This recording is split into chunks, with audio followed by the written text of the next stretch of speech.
Hello, everybody, and welcome to a very special episode of whatever this movie show is called. I think we should just make that an ongoing joke, Paul, where we just don't have a name for this fucking thing. The poopy pillow. The Poopy Pillow, part of the Crusty Couch subsidiary. Today, we're going to be talking about a 1932 film, Freaks.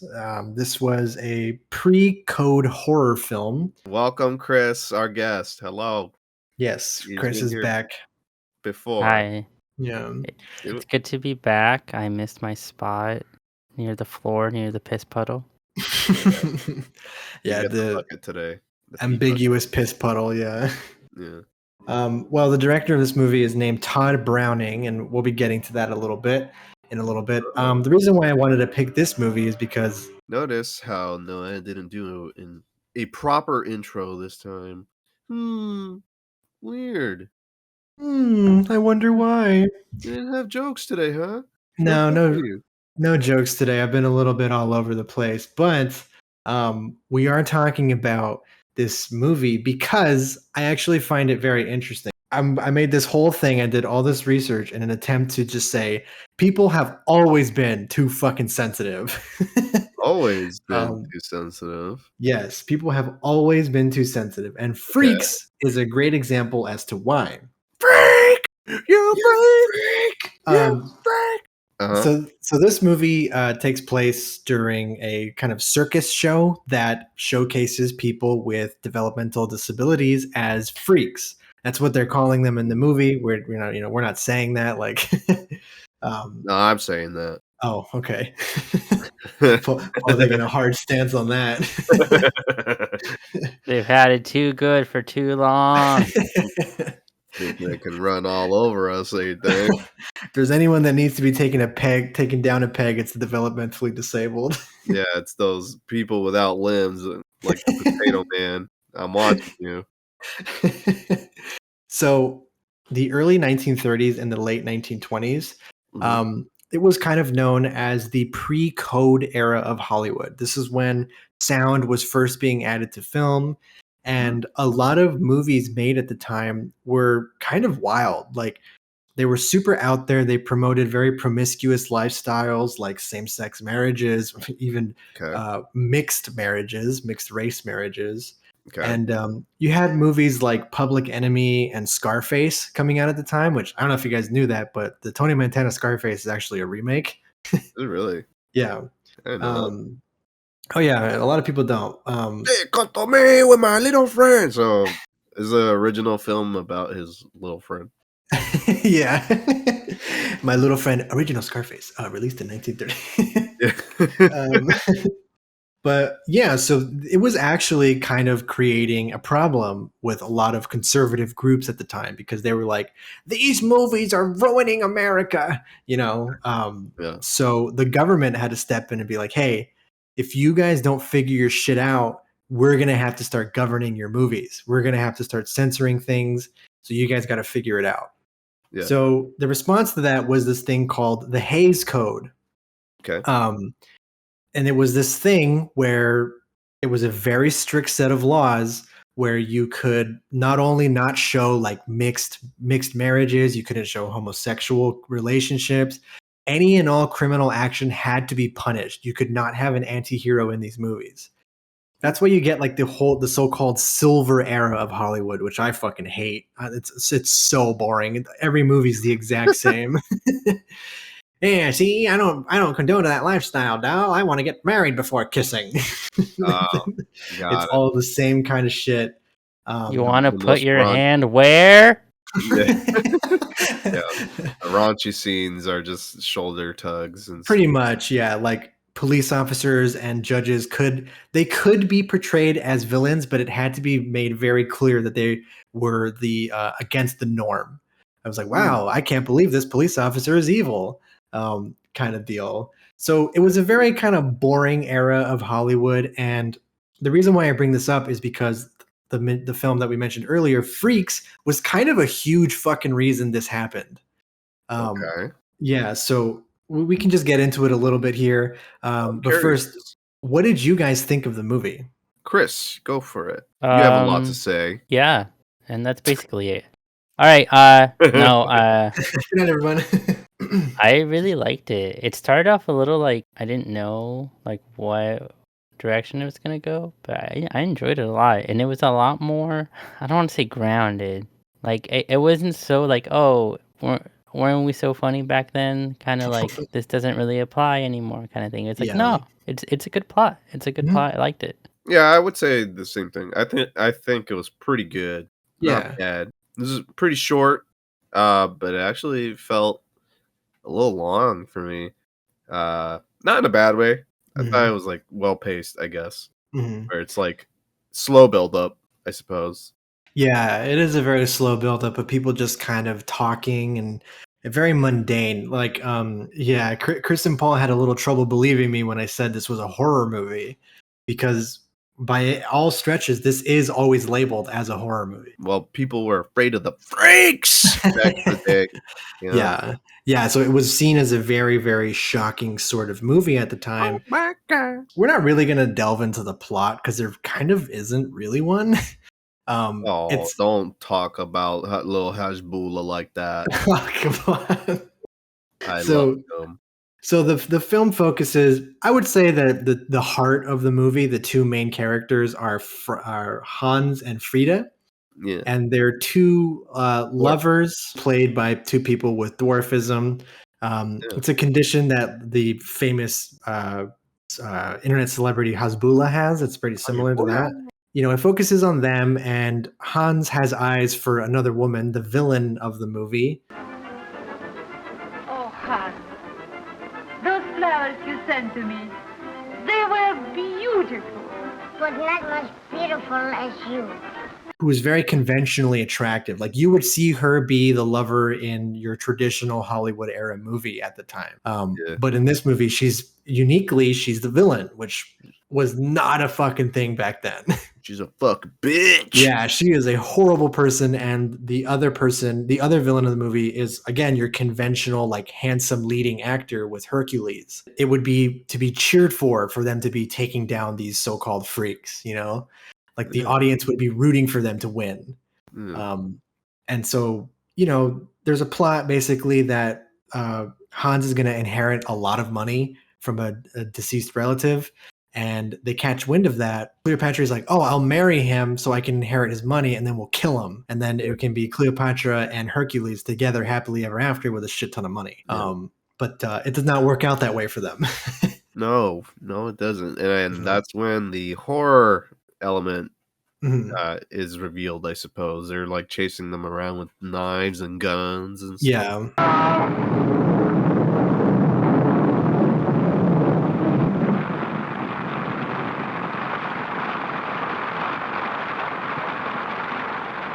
Kind of in like the last 10 minutes or so. They deserved it. They did. They very much Don't did care. deserve it. Yeah. Yeah. Little Hasbulla got his revenge. Yeah, it's so funny. Their romance, the Hans and Frida's romance, is so sweet. We're constantly rooting against. They're my favorite. Yeah, we were like, no, Hans, don't do it, man. She's just gonna laugh at you. Frida knows what you are, and she loves you. Yeah, it's cute. Yeah. Played by brother and sister, by the way. Yeah, that's true. They are part of. So I looked it up when we were watching the movie, and it turns out they were part of a sibling group. It's 4 siblings who all suffer from dwarfism. Oh. And they would just perform. They would go to road shows. They would play in movies. Like they do hail from Germany, but they were an American kind of like, I guess for lack of a better word, like improv comedy group. That kind of toured around, and their biggest claim to fame was they were Munchkins in The Wizard of Oz. Okay. Yeah. So I was like, oh, that's pretty cool. They were brother and sister playing, I guess, engagees. They never really get married in the movie, and that's why you never see them kiss or like express anything. Yeah, that's like one of the most fucked up parts of the movie, to be honest. Oh yeah, yeah. Noah and Chris were waiting for the sex scene the whole time. I'm like, when are they gonna slap face? Every 2 minutes they would bring it up. They're like, I want to see him fuck, and I'm like, dude, guys, please. I'm trying to watch the film here. And Paul was like, guys, they're brother and sister. And we're like, yeah, that just makes it better. Hurry up. Yeah, Wincest is what they would say. Yeah, it was really weird. Chris just kept muttering Wincest over and over again. We almost didn't hear the dialogue in the movie. It was like a breathy mutter too. It was like breathy. Yeah, felt his breathing get heavier. There was like a thumping sound by the end of the movie. I could barely hear the movie. I didn't know what that was. Did you guys hear that? Yeah, it was weird. I don't know. I don't get it. Yeah. But so Chris, why don't you give us the rundown of the cast of this movie, if you can remember? Let's introduce our cast of colorful characters in this. All right. There's the nice lady who used to date Hercules. There's Hercules. There's Fozzo the clown. Yes. There's the guy that's marrying the conjoined twins. Yes. There's the conjoined twins. There's so many characters. The guy who stutters. The 3 or 4 sisters who have some sort of disability deformation with like the top knots. There's a guy who walks around in his arms because he's only a torso. Yeah. And he has a torso. It's cool. It's like Spider-Man. Yeah, that guy was really cool. That guy was awesome. And then there's the guy that looks like he has like a cool earring, and he's like I think one of the only black characters in the movie. Yeah. And he has no arms or legs, and he just limbless. He's limbless, but he also doesn't have like shoulders and stuff. Yeah. Like he's limbless, but not limitless. God, it's true. Exactly. So we'll talk about him first. That actor, his name is Prince Randian. Shit. What? Yeah, his name was Prince Randian. He was a real prince. I don't know. I don't think so. He was born in British Guinea, Guiana. New Guinea? New Guinea, yeah. Guinea. Yeah. Oof, I'm gonna cut that out. That's embarrassing. How I pronounce that. Wait, let's redo it. Let's redo it. He was born when? He was stuff in there. No, we're keeping that in there. Yeah, we're keeping all of it. We're trying to. He was guys, born... this is your producer. We're trying to cut down on shit that people don't want to listen to. We're like, fuck them. For a second there, Nile, I thought you were gonna tell me that they like cut his limbs off for the movie or something. No, he was born this way, and he was very famous actually in Guinea because cool. I mean, people had never seen something like that. He was crawling around, he could roll around, and the knife trick that he does in the movie, that was his shtick. And the cigarette thing too. The cigarette thing was cool, man. The cigarette thing was really cool, but the movie didn't show that he can roll the cigarette with his lips. It only showed him lighting the match and lighting the cigarette, but he prepared the whole thing, which I think is pretty cool. So his name is Prince Randian, and he was brought to the United States by P.T. Barnum, which I don't know if you guys know who that is, but no. He's a very controversial figure, I'll say. Okay. That sounds really familiar. If you know the movie Greatest Showman, that's it's a movie about him, but that movie is a load of shit. I do know that movie. Yeah. And it is. Yeah, Freaks is a lot more of a love letter towards kind of these circus shows than that movie is. I was gonna say, I don't know how much of a non sequitur this is, and like just out of nowhere. There's a Bob's Burgers episode.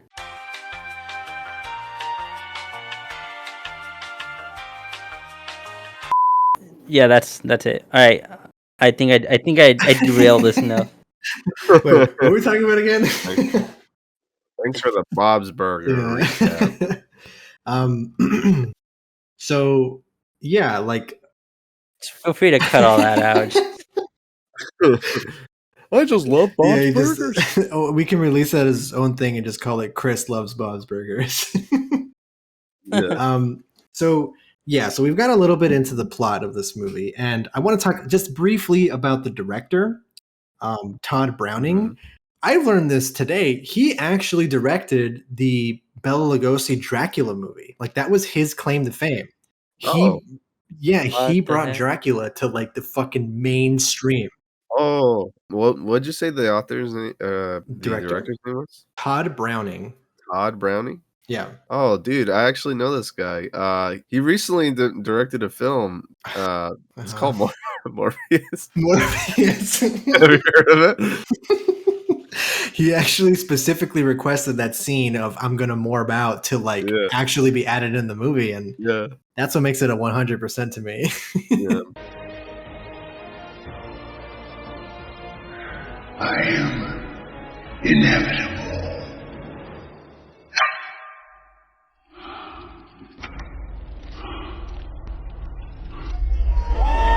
And this is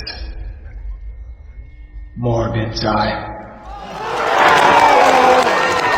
Bela Lugosi actually stars in Morbius. They dug up his corpse. Bleh. It's morbid time. It's morbid time. This joke is still going to be funny. Yes. In 20 years. By the time this comes out, yeah. If the internet can gaslight Morbius 2 into existence, that would be one of the crowning achievements of the world. They brought back Morbius for theaters. You can go watch it right now. They brought it back. Yeah. Brought it back because of the memes. I don't know. But so anyways, yeah, he did direct the 1931 Dracula film, which kind of launched the Universal Studios as a horror studio. And was a massive success. So of course he enjoyed like a pretty healthy and hearty career. He must be rolling in his grave for the whole horror cinematic universe. Maybe. He's actually the one powering Universal Studios with how hard he's rolling this grave. No, not my creatures. No. We got a roll spike at 2:00. Yeah. He's really angry. I think he just heard about Morpheus. What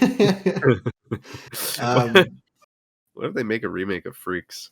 Oh my god! And all the freaks are CG. Oh, all the freaks from Morpheus. All the freaks.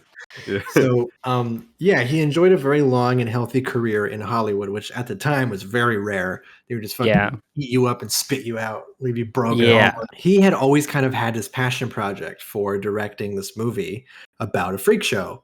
And he wanted to have it be empowering towards people with developmental disabilities, which the movie doesn't ever feel like exploitative. Like they're just characters. Yeah. The characters are made fun of in the movie, but it never felt like, oh, you should point and laugh at them too as the audience. They make them more sympathetic. Yeah, I did notice that. Yeah. And it was pretty interesting for a 1930s film. Yep. To not treat them like that, I suppose. Yeah, I think the director did a good job of that because I remember when Fosbin the clown laughed at I can't remember his real name. I just want to call him Hasbula because of Paul. What's his real name? Han. The guy that started was like, "Oh, Cleo's on a diet" or something like that, and then the clown laughs or whatever, and I was disappointed in him. So I think the movie did a good job of like making it, because everyone who like makes fun of the people with disabilities or people that aren't normal, quote unquote. I don't like any of them. I'm like, you guys are dicks. Yeah, they're all horrible people. Yeah. When this movie was coming out, this was seen as an extremely, extremely controversial movie. Like, there was like picketing outside of the movie theater. There was people demanding that it never be released. Even during the making of it, because it was filmed on MGM studio lots, the other actors and actresses working there demanded that the cast of freaks be kind of segregated to separate like cafeterias. Because when they're not shooting, they're like eating stuff and just kind of hanging around the MGM studio lot, and that made a lot of people very uncomfortable. But I always loved that Tod Browning had the balls to kind of stand up to these studio executives and be like, "No, these are my actors. Like, you cannot treat them this way." And he refused to give in to those demands, and they fucking ate where they pleased. Hell yeah. Yeah. Even Spider-Man. Yes, even Spider-Man. So, the big thing that I wanted to talk about with this movie is, before this movie came out, MGM had test screenings for Freaks. So, the initial reactions to this movie were kind of fucking insane. Halfway through the showing, a lot of people in the audience just walked out. Apparently, people were throwing up. People were very upset. They were throwing shit at the screen. One woman tried to sue MGM because she claimed that the movie made her had a miscarriage. The crazy audience reception to this was unreal for the time. Like, no movie had ever been so controversial. No, just because of the disabilities and stuff? So they were portrayed... Normal. Exactly. And the fact that they were portrayed as heroic, too. Or sympathetically. Not to point and laugh at these guys. Yeah. Because, well, we don't have to super get into this, but at the time, America was obsessed with eugenics. Yeah. Which, if you don't know what that is basically just like breeding the perfect human being. And this was a huge deal before kind of the Nazis, before World War II, when the Nazis really believed in that. America was obsessed with it. And a movie like this coming out, and it shows people with disabilities having romantic and sexual relationships, was greatly offensive to a lot of these people. Because they're like, wait, how can they do that? They're not normal, they're going to have horrible babies. How does this penis work? Exactly, yeah. So it was a lot of that sentiment at the time, too. Interesting. So this movie was greatly upsetting. And because of this, MGM demanded that Tod Browning cut down the movie. That's why this movie is only an hour long. Is there an uncut version? I'll get to that. Okay. They demanded that the movie be cut down, and Tod Browning did not have say of what was cut. They basically took his movie from him, and the original runtime of Freaks is 95 minutes long, so an hour and a half. Cut off 30 minutes. They cut out 30 minutes, which is like unreal. That's so much time to be cut. Yeah. Normally, when you get a director's cut from a movie, like it adds like 8 minutes, maybe. There's some exceptions, like Rob Zombie's Halloween, which adds like fucking 4 hours, and of course the Lord of the Rings movies. But having 30 minutes cut from your movie is a pretty huge deal, and that hour and a half long cut was unfortunately destroyed. No, really? Yeah. Dude, they could have had the Hashbula sex scene with Cleo. So, if the ending felt a little rushed to you guys, it's because it was a victim of the cuts. You know what? That's true, because when they do the chase scene, it kind of just cuts to Cleo and Hercules being dead. Spoilers, but, Yes. So I can read to you guys the sequences that were cut, because they interviewed one woman who had just so happened to have seen the original cut. Hey everyone, Noah here, editing this video at approximately 1 a.m. Just here to clear some things up about the truths of the original Freaks cut. So in the episode, I weirdly state that the only reason we know that a director's cut of the film exists is because of this woman who just so happened to see the original version of Freaks and was interviewed for it, and that's just straight up not true. We do like to fuck around here on the Crusty Couch, but I also want to make sure that I'm presenting accurate information, especially about a film as historical as Freaks. So the truth of the matter is that the reason that we know that there is a director's cut is because, first of all, MGM's disapproval of the film was very, very public at the time. So, of course, it was everywhere. And secondly, the original script actually does contain a lot of scenes that are just not in the movie. So it's safe to assume that those were the scenes that were cut, and unfortunately just lost to time because film studios at the time were just so awful at preserving their stuff that unfortunately, a lot of stuff got lost. But this whole account of a woman giving her story and kind of telling us what the scenes were vaguely just isn't really true.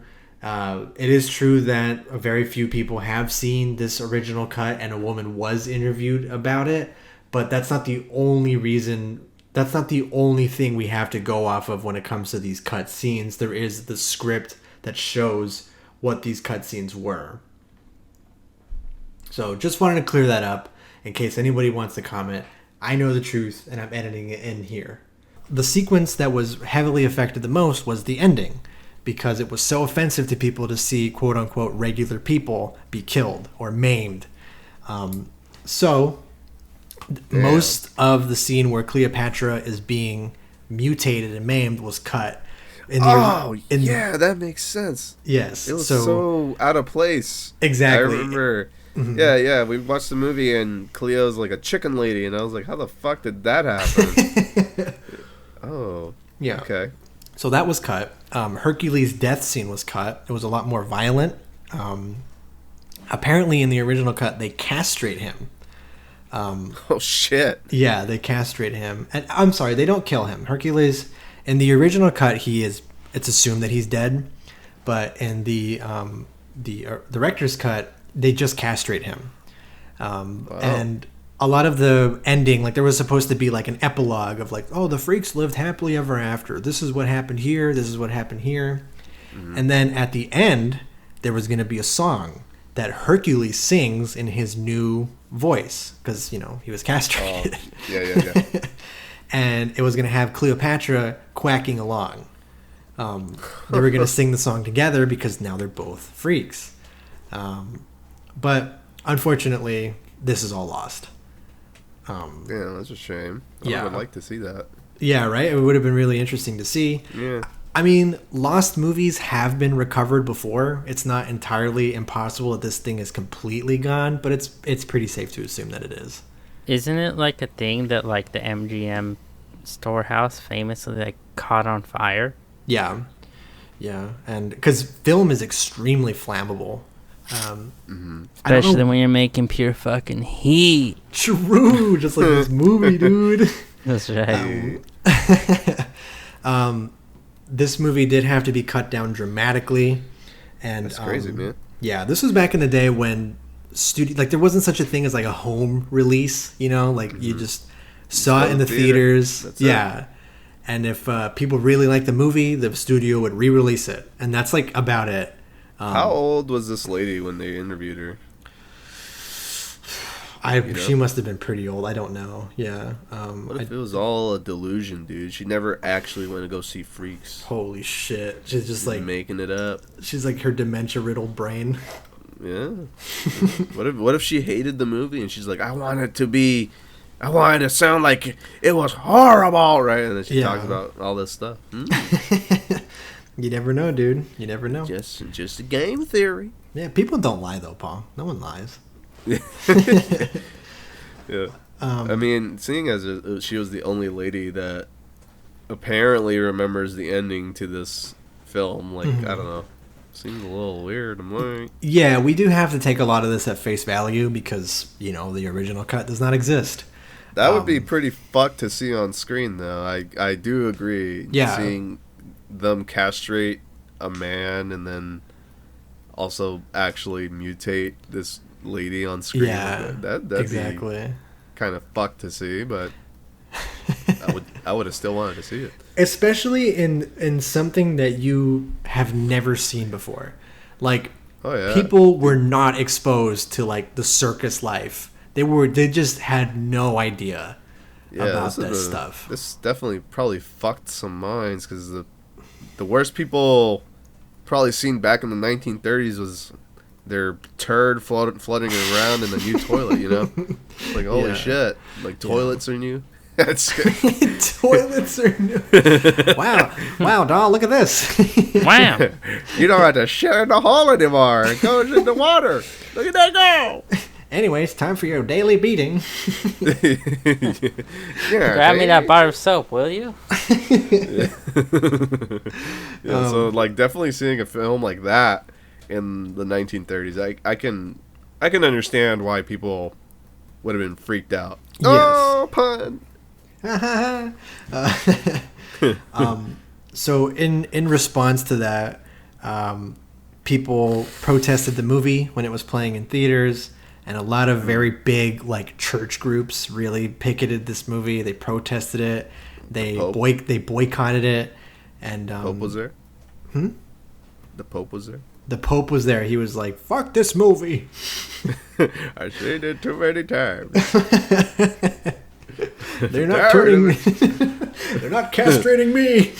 So because of that, unfortunately, this movie did bomb very hard in the box office. Damn. This movie did not do very well because it was banned in a lot of other countries, like Canada banned it, and they called it like an outright disgrace to God. And, Wow. They're just people. Yep. Like, It's they're crazy, acting right? like they were like, I'm gonna be born and I want to be a disgrace to God, please. Like, Yeah. what the fuck? They didn't ask for that. Mentalities were very radical Yes. back then, I'll say. Yeah, and you have to keep in mind that the fact that they were obsessed with eugenics at the time. It was a very, very popular thing. Yeah. It's pretty wild. Yeah. So I'm going to read you some of the reviews for this movie. There's actually reviews on this? Yeah. Film criticism has existed for a long time. Okay. This is you're reading history here, Noah. You're gonna read history. I am. Yeah. Okay, so I'll do it in the classic voice. Yeah. This is from Harrison's Report, so I'm assuming this is a dude. Anyone who considers this entertainment should be placed in the pathological ward in some hospital. Oh, shit. That's cool. This is John C. Moffat. There is no excuse for this picture. It took a weak mind to produce it, and it takes a strong stomach to look at it. Jeez, dude. Yeah. See, the worst that guy's seen is like peas and mashed potatoes sticking together, you know? This is just an atrocious film. He couldn't stand it. What did I tell you? They're both good on their own, but they're not supposed to mix. Oh, God. All right, so then we have The Hollywood Reporter. So this is a very well-established film. I think it's still around today. It is an outrageous onslaught upon the feelings, the senses, the brains, and the stomachs of an audience. Is that the Nostalgia Critic talking? Yeah. This movie fucking sucked.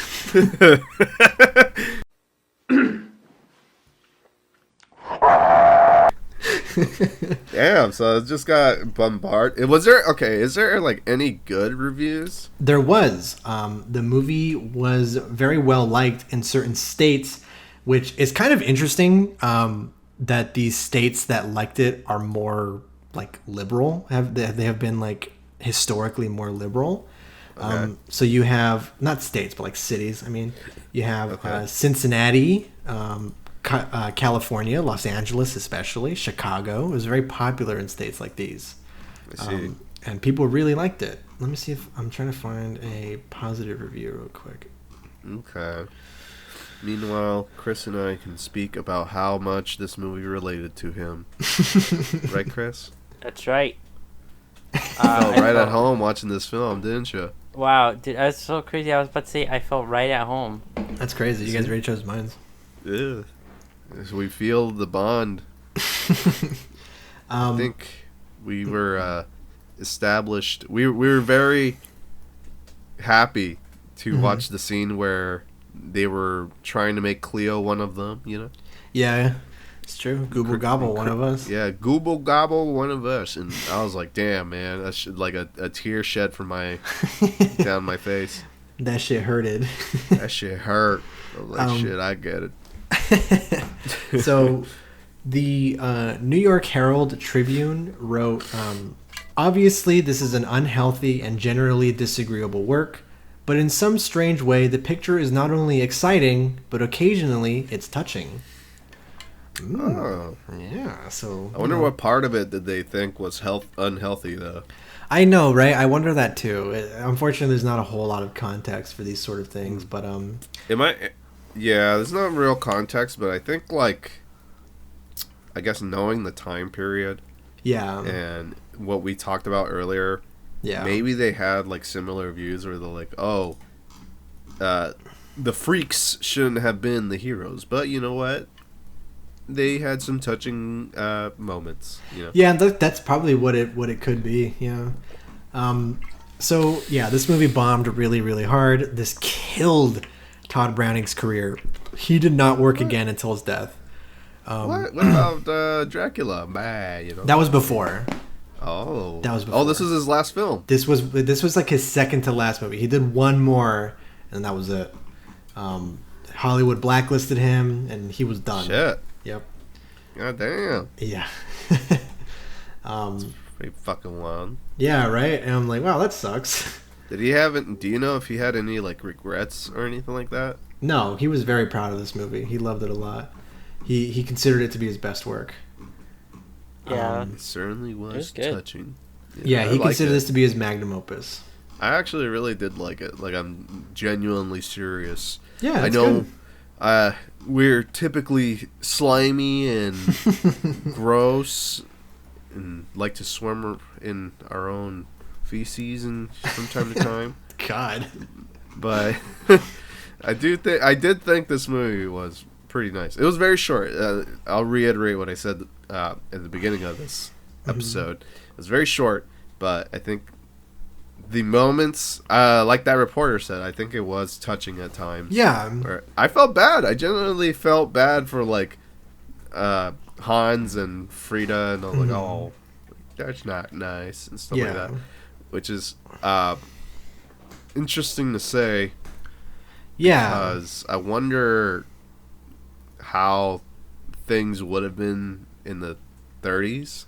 Yeah. Because when I was watching the movie, I was like, damn, how did people react to this, right? And how did people react to that? And then you're telling me that everyone's like, oh, fuck, this movie's awful and shit like that. Yeah, I'm a like, lot of oh, people like, were very, very upset. Yeah, it's just kind of, I don't know. It's an interesting insight to how things were in the 30s. And I think that it's also, the touching moments are, especially with the four kind of characters that suffer from, it's called microcephaly, and it's a developmental disease where your head is like kind of smaller than the rest of your body, so your brain doesn't develop as well. And I think Chris alluded to them earlier, those characters. And there's like 3 or 4 of them, and I'm not sure if they're related or anything, but the way that they act is very sweet. It's very innocent. You know, they don't know anything that's really going on, and like they're scared easily, and it really makes you sympathize with them like really quickly. Especially the opening scene. Where they're like kind of holding on to the kind of caretaker, like their grandmother. And I'm like, oh, that's sweet. That's very cute. But then you think about the audience at the time, and it'd probably be like a girl and some dude going like, "Oh, look at those fucking freaks!" Yeah. Isn't that fucking crazy to think about? I mean, probably people now, like, if you showed this to someone who had never seen this stuff, they'd be like, "What the fuck is that?" Maybe. Yeah, like, I still think that now there exists a sort of stigma against developmental diseases, and the messaging of this movie is still pretty poignant today. I think it's gotten a lot better, though. Oh, for sure. Yeah, it's gotten a ton better. Definitely not like the 30s. Like, people aren't gonna... If you put this in the theater, people wouldn't, like, throw buckets of popcorn at the screen and shit, you know? Yeah. They just walk out now, maybe. Instead of fucking making a mess. Well, I don't like this, and then they leave. Yeah. Instead of fucking coming on the seats and stuff before leaving. Yeah. So that's another thing that to kind of get into is nowadays, this movie is highly regarded as like a masterpiece, one of the best movies of the pre-Code era of Hollywood, and just like a very good, loving, touching movie that exists. It's been preserved in the National Library, or I forget what it's called, but they basically just preserve great works of fiction and nonfiction. And yeah, since then this movie has kind of gotten like a new wave of love. So it's like I think it was released in Canada in like the 1970s or 80s. And that's kind of where it got like its second wind of people really loving it. Interesting. Crazy. Yeah, right? That it took that fucking long.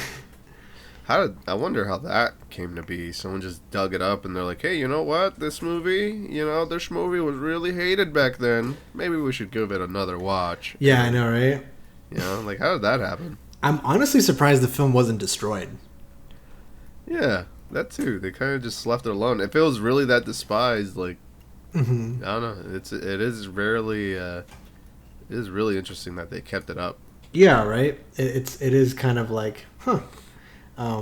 But you know, this movie has been like analyzed like crazy nowadays, and people think that there is a message in this movie. It's a very class conflict kind of message, because this was a movie of, if you think about it within the context of the Great Depression, you can kind of think of it as like the freaks are the poor lower class, and Hercules and I forgot her name. Cleopatra are like kind of the upper class, able-bodied citizens, you know, and it's like the poor taking revenge on the rich.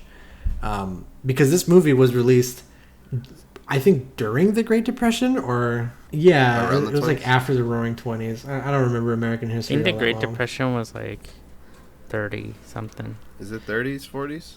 Yeah. Yeah, my history. I took a AP U.S. history and all that stuff just fucking left my brain. Bye bye. 1929 to 1941. So yeah, this is like kind of like right when it's beginning, you know, a lot of this class divide is happening. So, you know, a lot of people really took that message from it, and maybe that was a big reason why a lot of people hated it at the time. I don't know, man. I really don't think people in the 30s were that fucking smart to make that distinction, you know? I think the freaks represent the lower class. Like, those dirty paws. I don't fucking buy that shit.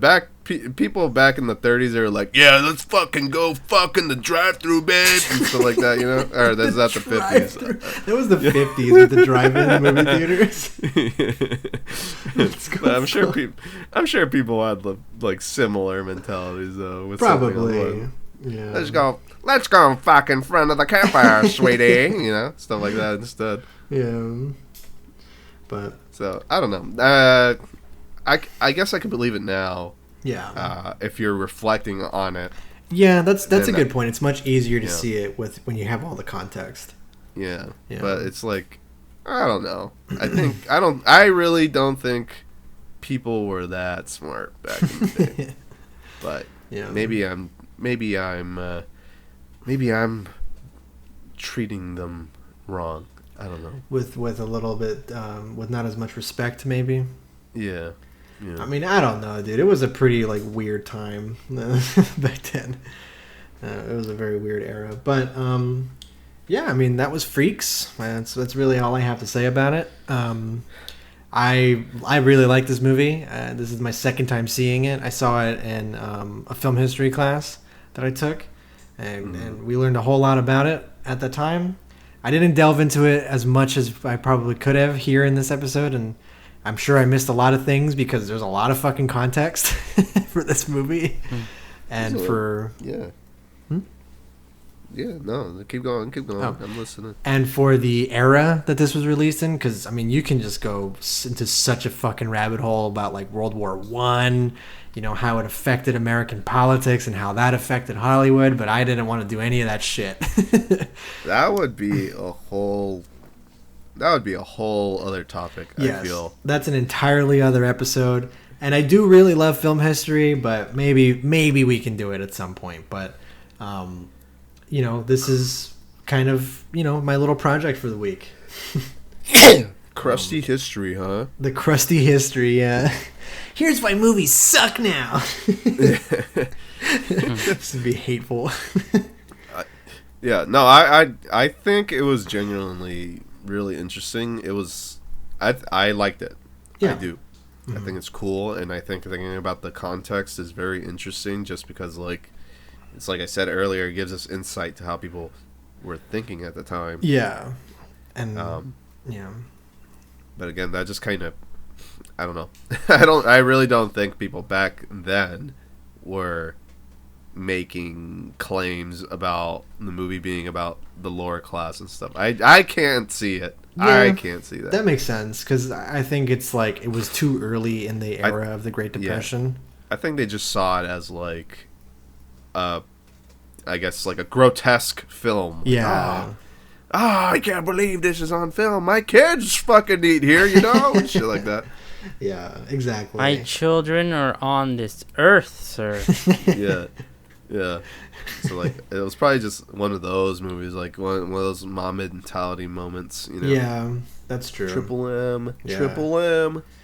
But yeah, this movie unfortunately did bomb pretty hard, and the original version of it no longer does exist. But if you're going to take away something positive from this situation, is the cast felt like a family. Everybody got along really, really well. They were all very proud of what they made. And, since then, the movie now has a very long-lasting legacy as this classic pre-Code era film that a lot of people consider to be a masterpiece. So, take that as you will. I'm glad I got its recognition. That's pretty cool. Yeah, I would recommend it. I mean, you can watch it. We watched it on Amazon Prime. I rented it for $2. I'm sure this movie will be in the public domain sometime soon. I mean, this movie's almost 100 years old. Does it take 100 years to be in public domain? I don't remember how long it is. They might have changed it.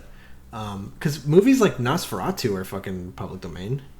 Oh, shit. Then this movie's gotta be pretty close. Yeah.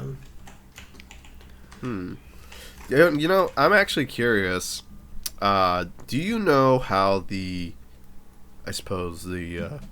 villains felt filming with freaks? They were down for it. Oh yeah, they liked it. Yeah, like I said, everybody felt like a family. Like they were all just like cool. They got along great, and they were all very proud of what they made, and that includes the villains. That's cool. Did they run a train on Cleo at the end of the film? Oh my god! All right, thanks for having me, guys. That was really great. Wait, what should I call you? Noah. It was really great, Noah. I think you did a lot of good research. It was very informative. Honestly, I was just along for the ride. Yeah, right.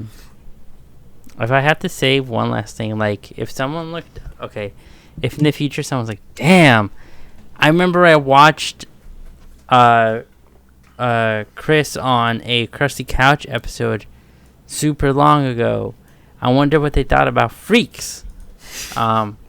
And then they were to come and look up this episode. This is what I want to tell them. Okay. First of all, get a life. Second,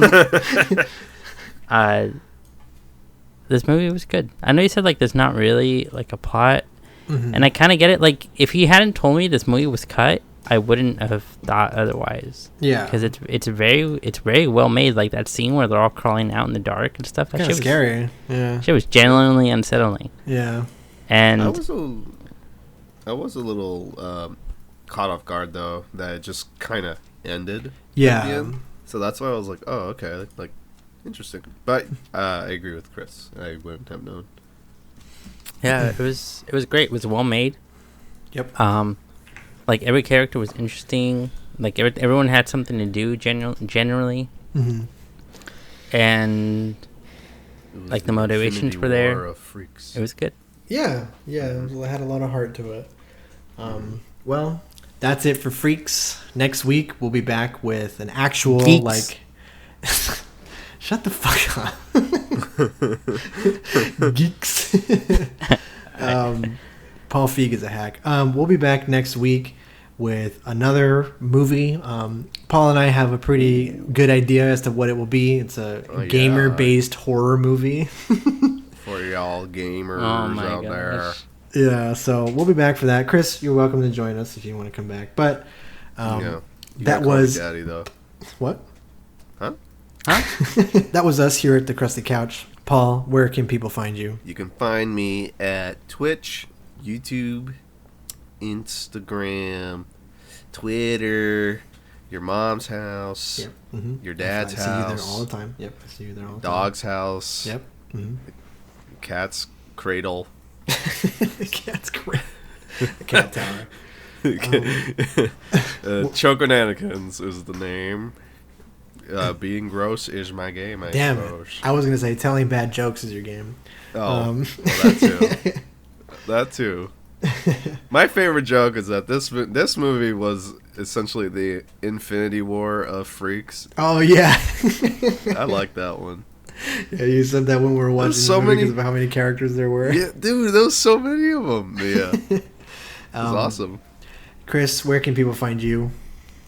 You can find me at Share the Pudding, basically everywhere, like DeviantArt, Maple Story, probably Toontown soon. Hell yeah. Fellow tunist. For fellow tuner. I Fellow don't tuner. I don't upload much, but when I do, it's good. Yes, banger content. Yes, on YouTube. Hell yeah. And yeah, this was the Crusty Couch. Thanks for watching. Thank you, guys. Coming up next, we have the musical stylings of Hans Bula. Hola!